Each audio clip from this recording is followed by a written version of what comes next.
Hi అండి, అందరికీ నమస్కారం. వెల్కమ్ బ్యాక్ టు వంటల పల్లకి. ఈ రోజు వీడియోలో జీడిపప్పు కర్రీని ఏ విధంగా చేయాలో చేసి చూపిస్తాను. మీరు కూడా ఒకసారి మీ ఇంట్లో ఈ కర్రీని ట్రై చేసి ఎలా వచ్చిందనేది నాకు కామెంట్స్ లో చెప్పండి. ఈ కర్రీ కోసం ఒక అరకప్పు జీడిపప్పుని నీట్ గా వాష్ చేసుకుని అరగంట ముందుగానే నానబెట్టుకోవాలి.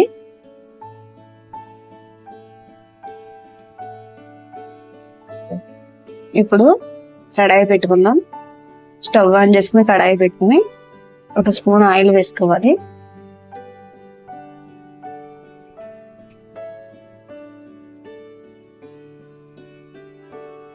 ఇప్పుడు ఈ ఆయిల్ హీట్ అయ్యాక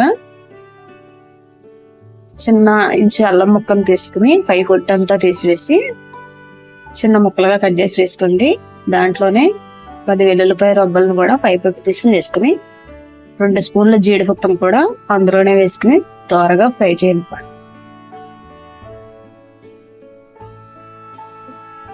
సిమ్ లో పెట్టుకునే వేపుకోవాలండి, ఇవి అస్సలు మాడకూడదు.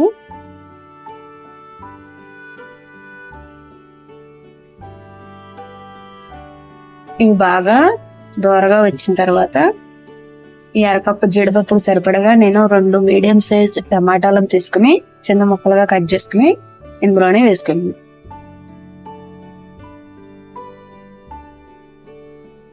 ఇప్పుడు ఈ టమాటాలు కూడా బాగా మెత్తగా అవ్వాలి. టమాటాలు మెత్తగా అవ్వాలంటే చిటికెడు పసుపును కూడా దాంట్లో వేసుకుని మూత పెట్టుకుంటే మనకి తక్కువ టైంలోనే టమాటాలు మగ్గిపోతాయి. ఇప్పుడు ఒకసారి కలుపుకొని సిమ్ లోనే ఉంచుకుని మూత పెట్టుకుందాం. ఒక 5 మినిట్స్ తర్వాత చూద్దాం. చూసారు కదా, ఇలా మగ్గిపోవాలండి. ఇప్పుడు స్టవ్ ఆఫ్ చేసుకుని కొంచెం చల్లారనివ్వాలి. తర్వాత మిక్సీ జార్లో తీసుకుందాం. ఇప్పుడు మిక్సీ జార్లో తీసుకున్న ఈ టమాటాలను జీడిపప్పుల్ని ఫైన్ పేస్ట్ లా రుబ్బుకోవాలి. ఇప్పుడు అదే కడాయిలో 2 స్పూన్ల ఆయిల్ వేసుకోండి.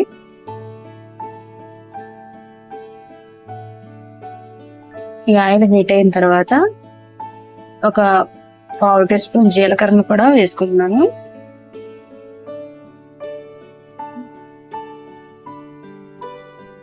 ఇప్పుడు ఈ కర్రీ కోసం 2 మీడియం సైజ్ ఉల్లిపాయలను తీసుకుని చిన్న ముక్కలుగా కట్ చేసుకుని ఈ ఆయిల్లో వేసుకోవాలి. ఒక 3 పచ్చిమిర్చిని కూడా ముక్కలుగా కట్ చేసుకుని ఇందులోనే వేసుకోవాలి. ఇప్పుడు ఈ ఉల్లిపాయ ముక్కలు బాగా దోరగా ఫ్రై అవనివ్వాలండి. ఈ కర్రీకి గ్రేవీ అంతా కూడా ఇక్కడే వస్తుంది కాబట్టి మనం ఆనియన్స్ ని ఎంత వీలైతే అంత దోరగా ఫ్రై అవనివ్వాలి. ఇప్పుడు సిమ్ లో పెట్టుకుని మూత పెట్టుకుని మధ్య మధ్యలో కలుపుకుంటూ ఫ్రై చేసుకుందాం.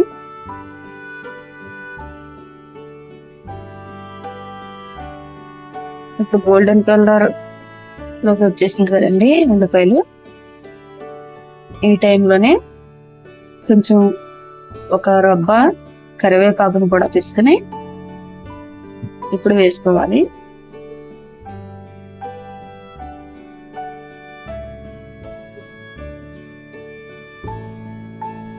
కరివేపాకు అనేది ఈ ఉల్లిపాయలు వేగిన తర్వాత వేయడం వల్ల కర్రీకి ఆ ఫ్లేవర్ అంతా పడుతుందండి.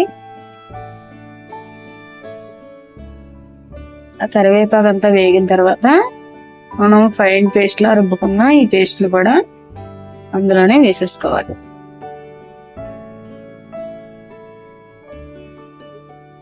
ఇట్లా మిక్సీ గిన్నెలో ఒక గ్లాస్ వాటర్ కూడా వేసుకుని మొత్తం అదంతా కలిపి ఇదే పేస్ట్ లో వేసేసుకోవాలి. ఆ వాటర్ కూడా పాన్ అవ్వకూడదండి.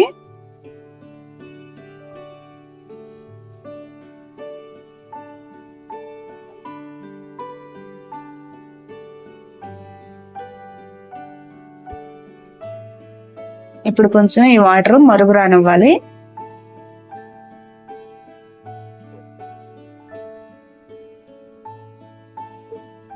ఇలా మరుగుతున్న వాటర్లో కొంచెం 1.5 స్పూన్ కారం వేసుకుని 1 స్పూన్ సాల్ట్ వేసుకోవాలి. ఇందులోనే 1 స్పూన్ జీలకర్ర ధనియాల పౌడర్ ఉంటుంది కదా, ఆ పౌడర్ వేసుకోవాలి. ఇప్పుడు బాగా మిక్స్ చేసుకుని ఒకసారి మూత పెట్టుకుందాం.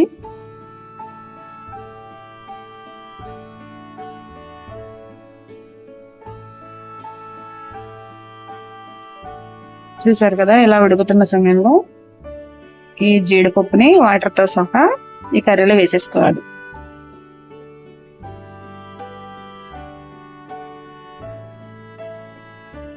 ఇలా కలుపుతూ ఈ కర్రీ సరిపడగా వాటర్ని మనకి ఇంకా కావాలంటే కనుక ఇప్పుడే కొంచెం అడ్జస్ట్ చేసుకోండి. వాటర్ వేసుకోవాలి, మనకి ఎంత కావాలంటే అంత వాటర్ వేసుకోవచ్చు. జీడిపప్పు బాగా ఉడకాలండి. 10 నిమిషాలైనా హై ఫ్లేమ్ మీద పెట్టుకుని ఉడికించుకోవాలి.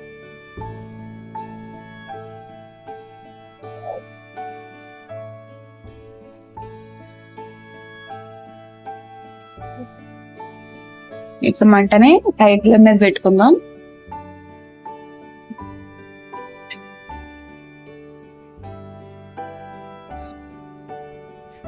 కర్రీ దగ్గరకు పడిన తర్వాత 1 స్పూన్ గరం మసాలాను కూడా వేసుకుని కలుపుకోవాలి.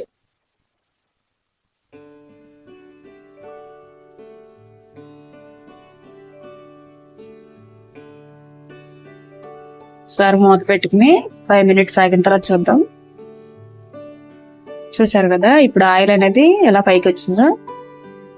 ఇప్పుడు మనకి కర్రీ రెడీ అయిపోయినట్టేనండి.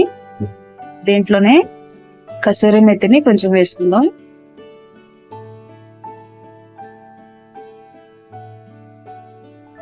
మనకి గ్రేవీ అనేది ఇలా రావాలండి.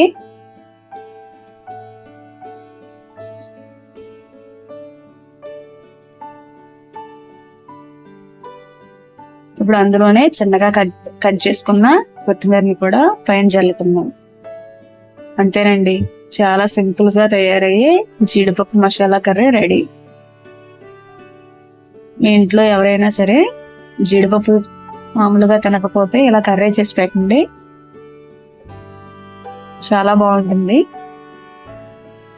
ఈ వీడియో కనుక మీకు నచ్చినట్లయితే లైక్ చేయండి, షేర్ చేయండి, సబ్స్క్రైబ్ చేసుకోవడం మర్చిపోకండి.